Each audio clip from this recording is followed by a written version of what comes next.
Now, when you go into a liver, you have to have a pretty good pitch.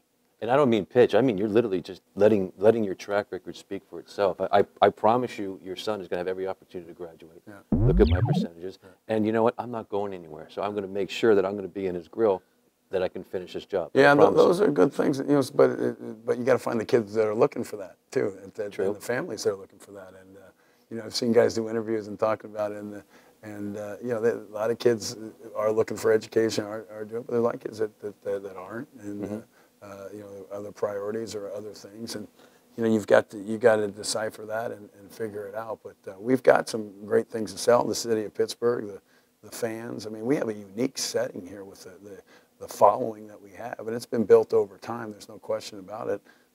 I saw our last game. I saw a guy that started the zoo that was here. He came back like 10, 15 years later after the first game. He was here for North Carolina. He said he hadn't been here in 10 years. You can't fit into that same shirt. Yeah, exactly. So it's grown into something that's special and something that the players want to be a part of, but students want to be a part of too. And there's a great spirit and a great energy about Pitt basketball and through our students and our fans as well.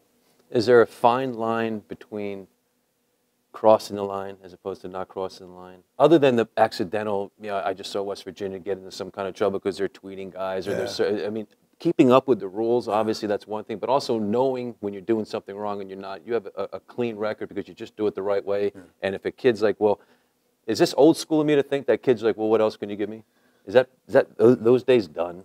I mean, you know, or does that still exist in the kid or the family's eyes? Yeah, it's you know, there's some of everything, and there's always the challenge of rules and following those, and they change constantly. And I find myself, I'm on a couple of these boards that deals with these rules, and I can't. Sometimes I'll be like, did we pass that rule, or did we not pass that rule? Did we put it in, or what is it now, or what is it used to? So I feel at times I'm almost the more involved I am in it, the almost more confused or uncertain I am maybe of some rules. I'm always checking now, I think even more so because I've been in it so long.